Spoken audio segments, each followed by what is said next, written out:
예수님께서 제자에게 말씀하셨습니다. 제자를 보시며 말이지요. 너희 가난한 자는 복이 있나니 하나님의 나라가 너희 것이다. 그러셨습니다.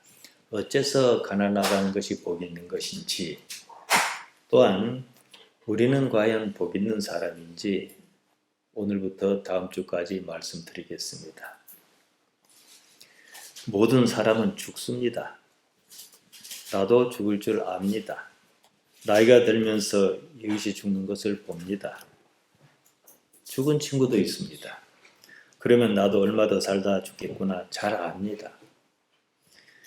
얼마 전 뒷집 김용수 할아버지가 돌아가셨습니다. 말년을 잠깐 지켜보았습니다. 나이 100살이 코앞이었습니다. 잘 보이지도 않고 잘 들리지도 않았습니다. 입맛이 없는지 무엇을 잘 먹지도 않더라고요. 하루하루를 그냥 보내는 게 일이었습니다. 햇살이 따뜻한 날이었어요. 서재에서 잠깐 보였는데 평상에 걸터 앉아 있는 모습이 눈에 들어왔습니다. 초점이 없는 표정에 알 수 없는 노래가 입술 사이로 새나왔습니다. 이게 인생이에요. 나도 저렇게 죽을 것입니다. 잘 알고 있습니다. 그런데도요, 천년만년 죽지 않고 살 것처럼 삽니다. 아등바등이에요. 오늘 내일 사이는 죽지 않는다. 그것 때문인지 참으로 신기합니다. 그런 이유가 있어요, 여러분. 우리 의식은 죽음을 인정합니다. 근데 육체는 죽음을 인정 안 해요. 육체에 속으면 천년만년 살 것처럼 그러는 것이고, 육체에 속지 않으면은 나름대로 죽음을 준비해요. 죽는 것 자체를 준비한다는 것이 아니라 영원한 세상에 대한 준비를 한다 이 말이지요. 죽음이 아직 임박하지 않았습니다. 그러다가 더 살 가망이 없다 싶어야 그제서야 죽음을 인정합니다.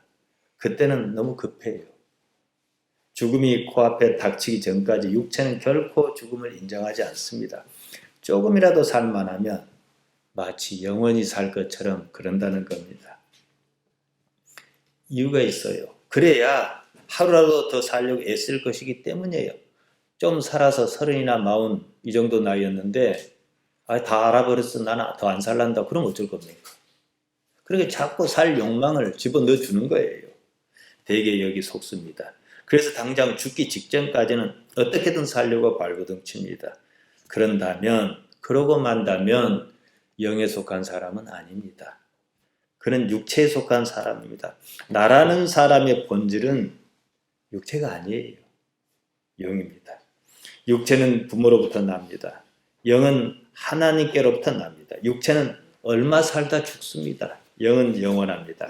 예수님께서 니고데모에게 그렇게 말씀하셨습니다. 요한복음 3장 6절입니다. 육으로 난 것은 육이요 영으로 난 것은 영이니 토 게겐네메논 에크 테스 사르코스 사르크스 에스틴 카이토 게겐네메논 에크 투스 푸니마 토스 푸니마 에스틴. 육에서 육이란 말 사르코스 사르크스. 육체에서 육체가 난다 이거거든요. 영에서 영 푸니마 토스 푸니마. 육에서 육이 나고 영에서 영이 나옵니다. 제가 왜 한사코 원문을 읽어드렸냐면요. 육체에서 육이 나고 영에서 영이 나는 것을 원문이 어떻게 얘기하고 있는지 단순해요. 두 가지가 다 나는 거죠. 부모의 육체에서 우리 육체가 나듯이 사람이 몸이 하나님께로서 몸은 부모에게서 나지만은 영이라 하는 그것은 하나님께로서 난다 이게 겟네데 아노덴입니다. 거듭났다 이 말이죠. 그러니까 사람에게 뭐가 있어요? 영이 기본적으로 있다 이 말이에요. 그런데 육체가 강하면 이게 죽어요. 우리가 육신적이다 그러면은 좋은 의미로 들리지 않지 않습니까? 인생은 영 푸니만을 어떻게 잘하게 할 것이냐 단지 이 문제예요. 육체를 잘 활용하셔야 해요. 영이 자라도록 말이지요. 육체는 잘 자랐다는 것이 어떻게 해요? 결국은 죽습니다. 나이가 90이든 100살이든 그래가지고 기억도 희미해질 무렵에 그동안의 영의 성장을 위해서 아무런 노력을 하지 않으면 어떻게 해요? 그냥 잡초처럼 죽는 거예요. 육체가 죽으면 그때는 영만 남는데 이것을 심각하게 생각하셔야 한다는 거예요. 자꾸 의식으로 살려내야 한다 이 말이지요. 사람이 나이를 먹습니다. 나이를 먹어갈수록 일상적인 일에 흥미가 줄어듭니다. 의미가 별로 없어요. 어린아이 때는 아무것도 아닌 일에도 흥미를 느낍니다. 호기심이 발동합니다. 나이가 들면 어쩝니까? 젊었을 때만 같지 않아요. 관심도 호기심도 사그러듭니다. 젊은 날에는 인생에 무엇이 있는 줄 알았습니다. 죽음이 아직은 까마득하게 멀다 그랬습니다. 당장은 죽지 않을 것 같습니다. 아직은 살 날이 많다 싶으면 인생이 허무하다는 것을 알면서도요, 그 사실을 외면합니다.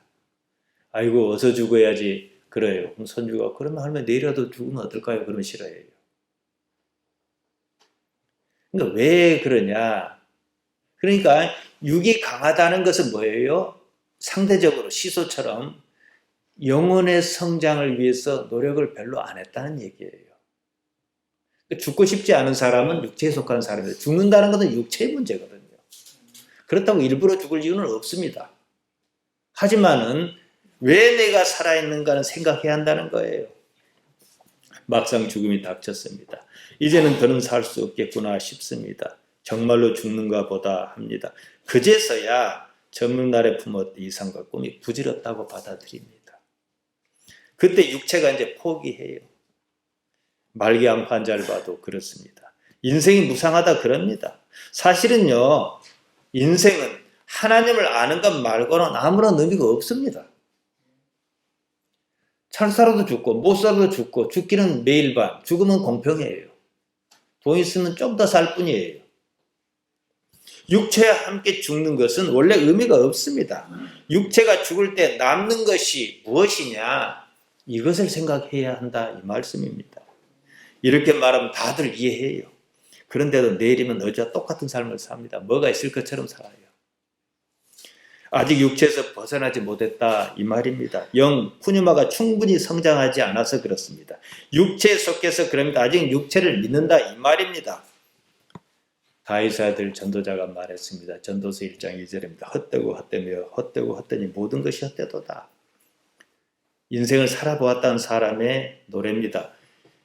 히브리 말로 이렇습니다. 그 제가 주보에 써놨습니다. 말씀 묵상. 오른쪽에서 왼쪽으로 읽습니다. 히브리 말은 하벨 하발림 아마르 코엘레트 하벨 하발림 하콜 하벨. 막 뭔 말이 연속적으로 이어져 노래입니다. 시예요. 헛되다는 말 하발입니다. 명사로 헤벨. 숨, 호흡, 수증기, 증기, 안개, 어둠 이렇게 쓰입니다. 헛것, 허무한 것, 무익한 것, 헛된 것 이런 뜻도 있습니다. 아담의 아들이 가인이 있고 아벨이 있지 않습니까? 가인이 아벨을 쳐 죽였죠. 창세기 4장 8절에 나옵니다. 아벨이 원어로 헤벨입니다. 헛것이다 이 말이에요. 인생이 허무하다. 하콜 하벨. 모두가 헛것이다 이 뜻입니다. 이유가 있어요. 그렇게 정한 이유가 말이죠. 죽는 것만 놓고 보면요. 아벨의 죽음이 말하는 바는 인생 자체는 그냥 헛것이다. 더 살아봐야 고통만 더할 뿐이다. 이런 뜻입니다. 나쁜 가인은 오래 살고 믿음 있는, 즉 우리식으로 얘기하면 믿음 없는 가인은 오래 살고 믿음 있는 아벨은 일찍 죽었어요. 이게 불공평 아닙니까? 삶이 목표라면. 지금 무엇을 얘기합니까? 인생 자체는 헛것이에요. 근데 왜 아벨이 그럼에도 믿음이 있느냐면 하나님을 아는 것 때문이죠. 그러니까 일찍 죽고 늦게 죽고는 중요하지 않다 이 말이에요. 결국에 어느 시점에 가면은요 다 똑같아요. 다만 내게 주어진 인생에서 무엇을 어떻게 하며 살았냐 이것만 중요하다는 거예요. 시편 90편 10절이 그것을 말하지 않습니까? 우리 연수가 70이요 강건하면 80이라도 그 연수의 자랑은 수고와 슬픔뿐이요 신속기간에 우리가 날아가나이다. 사실 오늘 제가 이 말씀드리는 것은 청년에게는 통하지도 않아요. 그래봤자 영원히 살 것처럼 덤벼요. 그러나 우리 집사님들은 충분히 이해합니다. 살아봐서요. 이런 것이 인생입니다. 그러면 이런 인생이 있는 이유가 무엇이냐 이겁니다. 인생의 의미는 단 하나, 하나님을 아는 것, 야다, 깊이 아는 것입니다. 우리에겐 저마다 인생이 주어졌습니다. 그 인생에서 하나님이라는 존재를 어떻게 깊이 인식할 것이냐, 단지 이것이 인생이 있는 이유입니다. 앞서 말씀드렸습니다. 인생을 허무합니다. 그래봤자 그런 인생이에요. 이와 달리 죽는 날까지 하나님을 알려고 애쓴 어떤 인생이 있습니다. 인생을 마감해야 할 시간이 닥쳤어요. 아, 이제 죽겠구나. 느낌이 옵니다. 그래서 아들, 딸 다 불러가지고 내가 아무래도 오래 못 살 것 같아. 잘해야 2, 3일. 그러니까 좀 와라. 이런 사람이 있다 그럽시다. 죽는 날까지 하나님만 생각하고 살았어요. 그 사람이요. 그에게 죽음이 닥쳤습니다. 어떻게 다가오겠습니까? 죽음이 무섭겠습니까? 아니요. 어떤 묘한 기대감 같은 게 있겠지요. 히브리서 11장은 믿음의 사람을 쭉 열거합니다. 그들의 인생이 어떠하였는지 터파보고는 이렇게 말합니다. 히브리서 11장 15, 16절입니다. 저희가 나온 바 본향을 생각하였다면 돌아갈 기회가 있으려니와 저희가 이제는 더 나은 본향을 사모하니 곧 하늘에 있는 것이라. 그러므로 하나님께서 저희 하나님이라 일컬음 받으심을 부끄러워 아니하시고 저희를 위해 한 성을 예비하셨느니라. 원문에는요, 본향이란 말은 없습니다. 번역자가 임의로 아마 의미를 더하기 위해서 집어넣은 것 같습니다.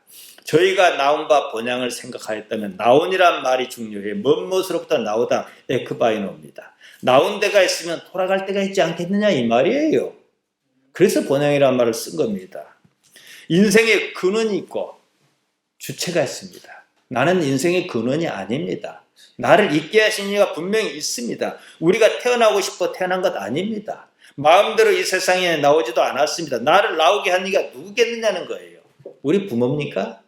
우리 부모가 이렇게 만들려고 태어나겠습니까? 아닙니다. 우리는 그가 누군지 압니다. 하나님이에요. 그렇다면 인생에서 무엇을 추구해야 하는지 분명하지 않습니까? 의식하고 깨어있어 하나님을 알고자 해야 해요. 예수님께서 눈을 들어 제자를 보시고 말씀하셨습니다.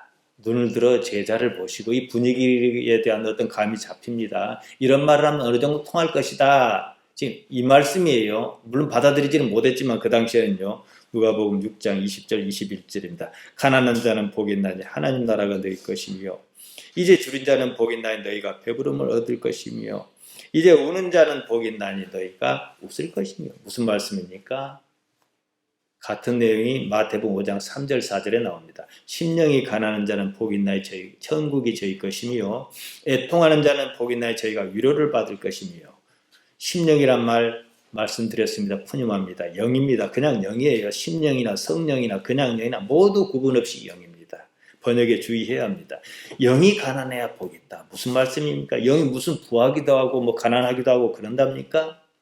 이 문제는 제가 2주 전 10월 6일 주일 설교에서 말씀드렸습니다. 요약해서 간단히 다시 말씀드리면요. 요한복음 4장 20절에 일이 나옵니다. 하나님께서는 영이시니 영과 진정으로 예배할지니라. 푸니마 호데오스 카이투스 프로스 퀴눈타스 아우터넨 푸니마티카이 알레데에데이 프로스 퀴니. 제대로 번역하면 이렇습니다. 하나님께서는 영이시니 예배하는 자 역시 반드시 영과 진실로 예배할지니라. 여기서 중요한 말은 진정이라고 번역한 알레데이합니다. 진실, 진리 이렇게도 말하는데요. 하나님께서는 영이시니 어떻게 해요? 육체가 없으십니다. 하나님께서 영이심으로 사람이 하나님께 나아가려면 육체로 나아갈 수 없다는 거예요. 반드시 푸니마로 나아가야 합니다. 육체로 나아갈 방법도 없어요. 교회 나왔으니 하나님께 나아가는 것이라고 생각하면은요, 터무니없는 얘기입니다. 몸이 나온 거예요. 교회 나온 것은 몸, 육체가 나왔습니다. 단지 하나님을 생각하는 마음이 좀 있을 뿐이에요. 반드시 영이 주체여야 합니다. 고대 금욕주의자는 그래서 육체를 멸시했습니다. 육체가 하나님께 나아가는데 장애라 이렇게 생각했습니다.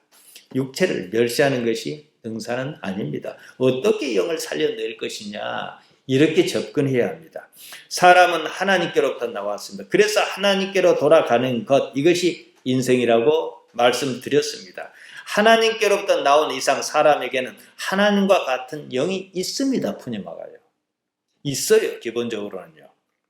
근데 세상을 살면서 어떤 이는 이것이 잘하기도 하고 어떤 이는 육체대로 살다 보니 이것이 거의 없는 듯 소멸한 듯 사라지기도 한다 이 말이에요. 영은 영으로만 통합니다. 육체로는 하나님께 나아갈 방법이 없습니다. 여기에 문제가 있어요. 사람은요, 하나님과 달리 육체로 세상을 삽니다. 육체 가운데 살아요. 세상을 사는 동안은 육체에 속하여 있을 수밖에 없습니다. 영은 그만큼 위축한 상태로, 쫄아든 상태로 있습니다. 없다가는 말 못하겠지만 거의 없는 시기예요. 교회 나왔고 무슨 생각이 있어 세례를 받았다면 적어도 영의 상태가 일단 있다. 이 정도입니다. 이제 막 태어난 것, 겟레데 아노덴입니다. 태어나고 말 일이 아니에요. 사람이 태어나고 가만히 있으면 어쩌겠습니까? 성장해야죠. 장성한 분량에 이르기까지 충분히 자라야 합니다. 오늘날 거의 대부분의 기독신앙인은 태어나고 만 상태예요. 그냥 자랄 생각을 안 해요. 그럼 그 사람이 자랐는지 안 자랐는지 어떻게 합니까? 그 사람이 어떻게 세상을 살고 있는지를 보면 알아요. 저 사람의 가치는 무엇이지? 저 사람이 무엇 때문에 그 일을 하는가? 또는 무엇 때문에 그 일을 못하는가? 여러분은 무엇 때문에 교회 나오셨습니까? 이 부분을 살려내야 한다는 거예요. 눈에 보이지요. 영은요, 거짓이 없습니다. 있을 수가 없어요. 육체는 거짓이 있어요. 정확히는 육체는 무엇이 참인지 무엇이 거짓인지 관심이 없습니다. 단지 생존에 필요하다면 거짓도 행합니다. 이런 것이 습성으로 젖어요. 육체의 사람 이러면 나쁜 의미로 이해합니다. 이 때문이에요. 하나님의 영이든 사람의 영이든 푸념하는 원래부터 거짓이 필요하지 않습니다. 참만 있습니다. 사람에게는 육체의 삶이 있습니다. 그 때문에 때로 거짓이 있습니다. 그 상태에서 푸념만은요 있어도 성장을 못해요. 있는 듯 없는 듯 그러지요. 어린아이 때는요 영도 작지만 육체도 작아요. 거짓이 별로 없어요. 그러니까 순수해 보이는 거예요. 그 때문에 세상이 사실 그대로 있는 그대로 보입니다. 몸이 자라면서 거짓도 자랍니다. 일을 크게 저지르려면 거짓도 커야 하잖아요. 거짓이 자란 꼭 그만큼 푸념만은 자라지 못하고 맙니다. 몸만 자라는 거지요. 이 세상에서 그래서 그런 사람을 어떻게 뭐라 그러니까 영혼이 없는 사람 그러잖아요. 이 상태에서 하나님께 나아가려고 하니까 방법이 없는 거예요. 지금까지 거짓으로 살았는데 어느 날 갑자기 거짓을 없애자니 통증이 오지요. 고통이 있습니다. 아무튼 거짓을 없이 해야만 합니다. 방법은 진실, 사실, 알레데이아 뿐이에요. 하여 하나님께 나아가려면 영은 물론 그래서 이 알레데이아라는 말을 추가하신 거예요. 영은 당연히 거짓이 없고 참만 있어요. 근데 사람 쪽에다 빗대려다 보니까 하나님께는 그렇게 말하지 않지만은 알레데이아, 진실, 사실의 능력을 보태서 나가야 한다. 이 말씀입니다. 예수님께서는 요한복음 14장 17절에서 하나님의 영, 성령을 가리켜 진리의 영이라 그랬습니다. 그대로 옮기면 푸니마테스 알레데이아에서 진실의 영입니다. 사실 이건 강조하는 용법이에요. 영은 당연히 진실밖에 없어요. 하나님의 영이 어떤 성질을 가지고 있는지 나타내고자 그렇게 말씀하셨습니다. 사람이 영이신 하나님과 교통하려면 반드시 영의 상태여야 해요. 영의 상태는 뭡니까? 거짓이 없지요. 사람에게 진실이 없으면 영이 제 기능을 발휘 못합니다. 사람은 푸니마에다 진실이 함께 해야만 합니다. 다시 말씀드립니다. 성경에서 진리라고 번역한 말 알레데이아입니다. 진실, 사실, 참을 말합니다. 있는 그대로를 말합니다. 뭐 종교적으로 뭐 거룩한 뭐 신비한 이런 법칙 이런 거 아니에요. 그냥 사실입니다. 되게 진실이라 하면은 또 이렇게 오해를 해요. 단지 거짓말하지 않는 것을 생각해요. 아닙니다. 그 문제가 아니에요. 사람이든 사물이든 대상을 있는 그대로 보는 것을 말해요. 자기 관념의 개입을 없이 하는 겁니다. 어린아이 때는 그랬어요. 자기 관념이 들어가 있지 않아요. 마태는 영이 가난해야 한다 그랬습니다. 마가는 그냥 가난해야 한다 그랬습니다. 어째서겠습니까? 가난한 것이 능사다 그 말은 아니에요. 가난하게 살아도요 진실하지 않은 사람이 있어요. 가난하게 살아도 신앙생활 대충 하는 사람이 있어요. 어떤 사람은 오히려 가난하기 때문에 사실 왜곡에 찌들어 살기도 합니다. 누가는 가난한 사람이 복이 있다 그랬습니다. 마태는 영이 가난한 사람이 복이 있다 그랬습니다. 두 사람이 말한 것이 서로 일맥상통하는 무엇이 있어야 해요. 가난하면 가난하기 때문에, 부자는 가난하지 않기 때문에 발생하는 문제가 있습니다. 가난한 경우보다는 부자인 경우가 하나님을 받아들이기가 훨씬 어렵습니다.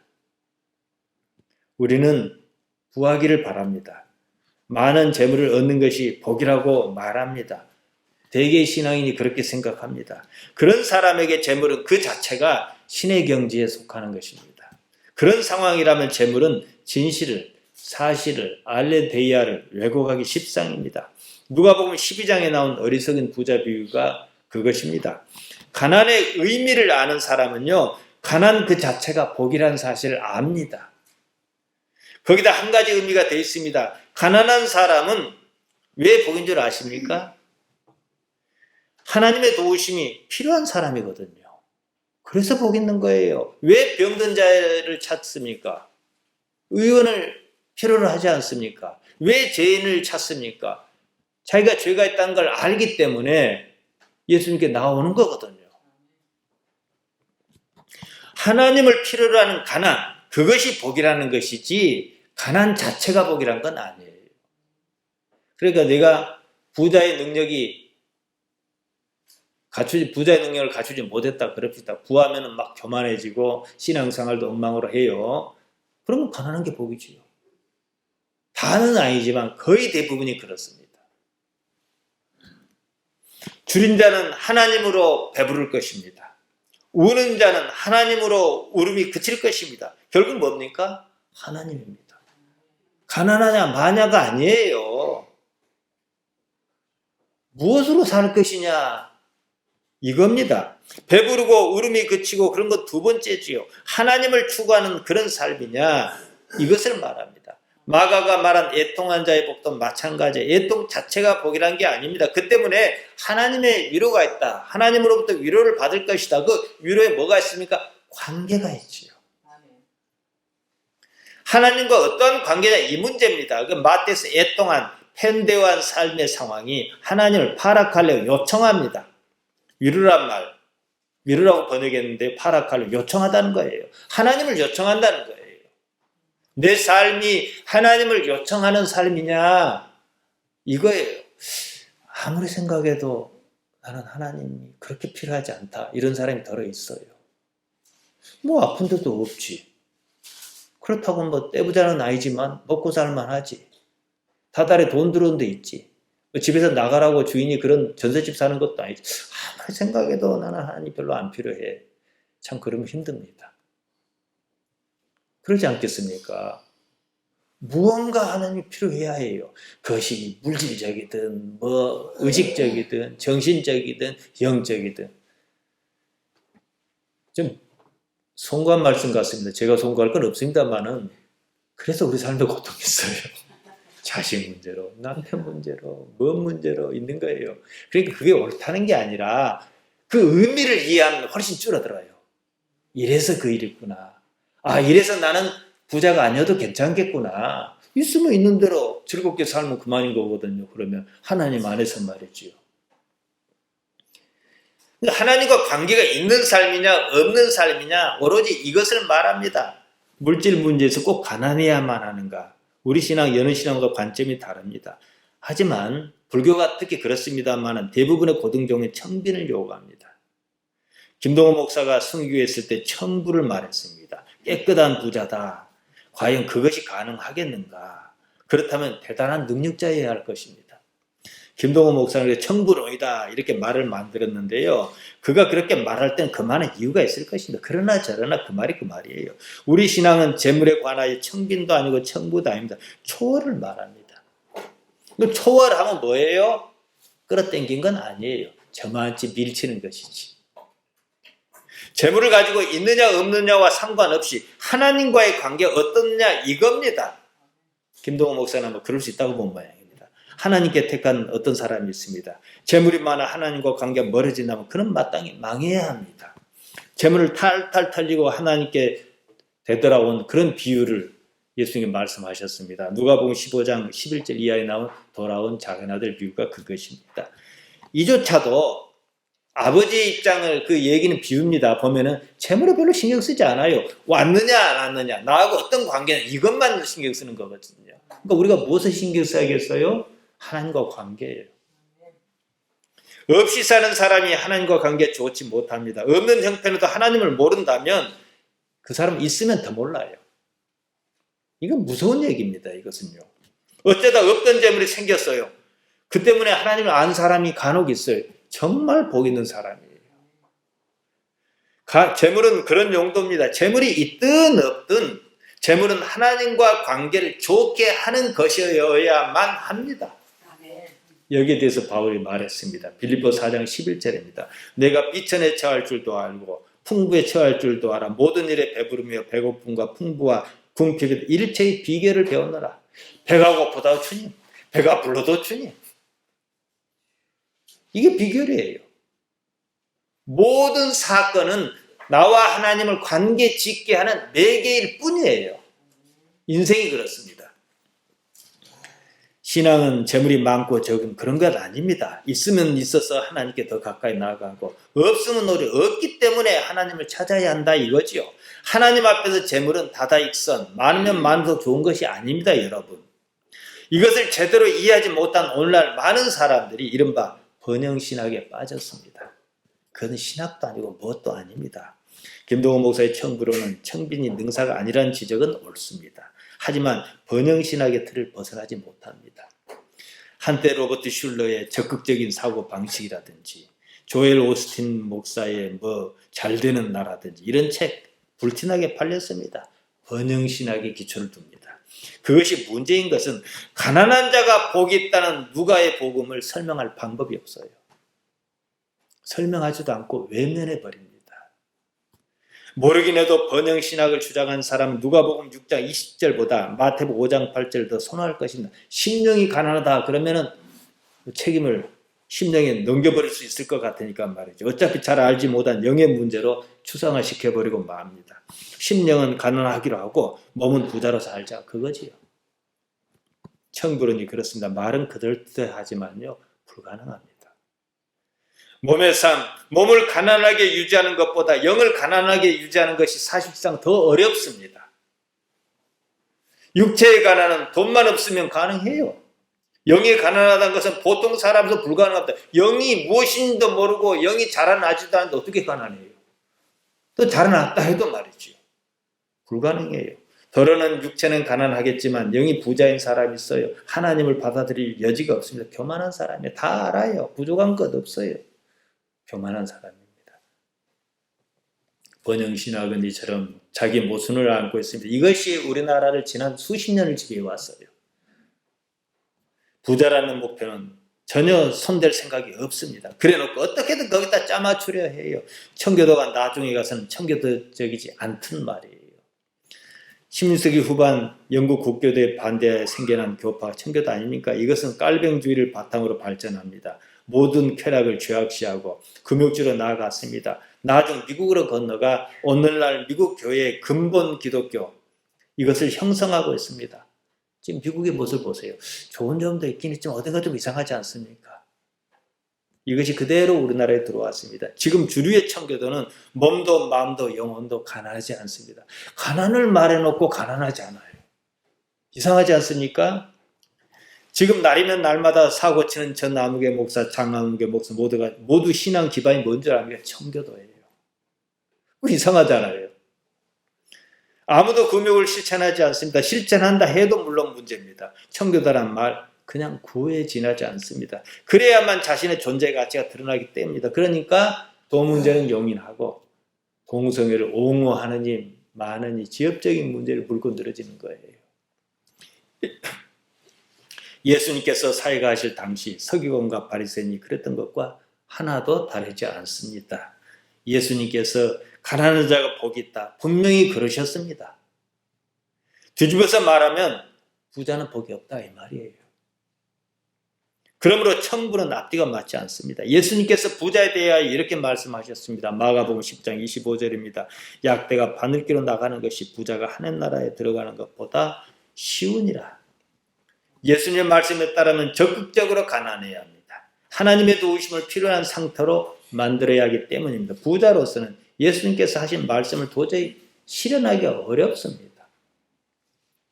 우리는 풍부와 궁핍에도 일체의 비결을 배우노라 말한 바울의 예를 가져와야 합니다. 풍부하면 복, 궁핍한 화, 이렇게 나눌 성질은 아닙니다. 있고 없음이라는 삶의 상황과 상관없이 다른 무엇에서 답을 찾아야 합니다. 하나님과 어떤 관계냐 이겁니다. 재물이 많아 문제라면 재물을 포기할 줄도 알아야 내 능력은 이것밖에 아니구나. 이걸 아는 사람을 보겠습니다. 이것만 놔두고 치우는 거예요. 예를 들어서 말이에요. 또 어떤 사람은 이만한 능력이 있을 수도 있습니다. 그러니까 많이 가진 게 문제가 아니라 많이 가진 것 때문에 하나님과 관계가 소홀할까 이걸 생각해야 해요. 가난한 사람이 헌금 더 잘합니다. 왜 그러겠어요? 어차피 없으니까요.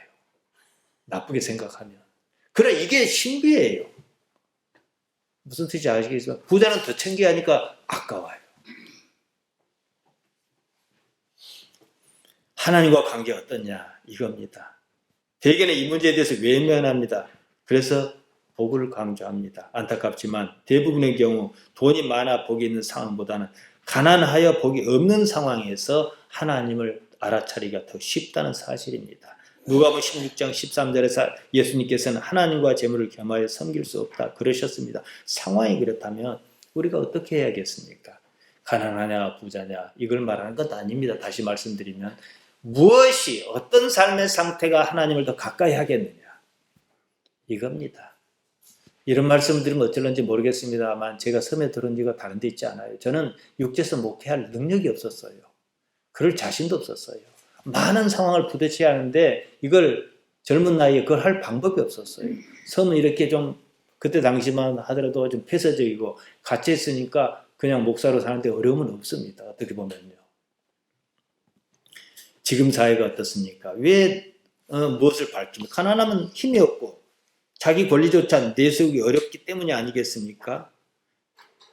하지만 우리 신앙에서는 있느냐 없느냐 그 문제가 아닙니다. 어떤 상황이 하나님을 바라보는데 유리하게 작용하느냐 이겁니다. 예수님의 말씀 당시 시대 상황을 잘 반영하고 있습니다. 당시에 가진 자는 다 나빴어요. 나쁘지 않고는 가질 방법도 없었습니다. 가진 사람은 하나님을 모르거나 무시한 사람이었습니다. 누가복음 18장에 나오는 불의한 재판관이 그랬습니다. 하나님을 알고자 하는 무엇이 없었습니다. 당시 유대 사회에서는요. 부자는 하나님께서 복을 주셨기 때문이라는 믿음이 있었어요. 부자도 그렇게 생각하고 가난한 사람도 그렇게 생각해요. 그러니까 부자는 뭐예요? 옳은 거예요. 이렇게 해석했습니다. 가난하게 사는 것은요. 하나님께 벌을 받아서 가난하게 사는 거예요. 그럼 그를 도와줄 이유가 없어요. 지금도 이렇게 생각하는 사람이 우리 주변에 많아요. 가난한 자가 복이 있다는 누가가 전하는 복음은 전혀 언급 안 해요. 똑같이 언급해야죠.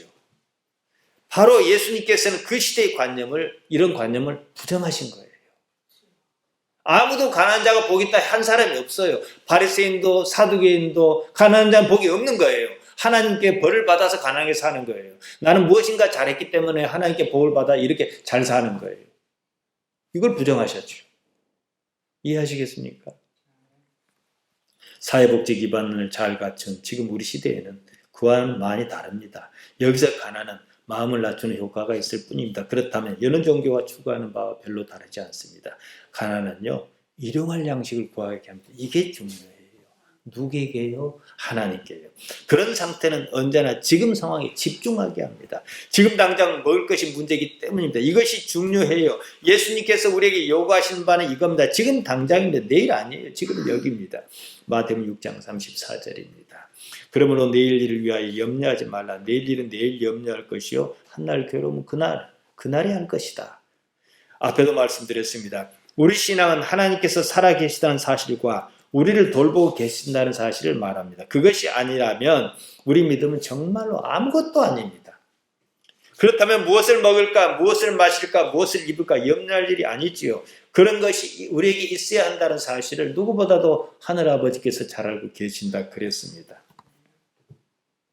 마태복음 6장 31절 32절입니다. 그러므로 염려하여 이르기를 무엇을 먹을까 무엇을 마실까 무엇을 입을까 하지 말라. 이는 다 이방인이 구하는 것이라.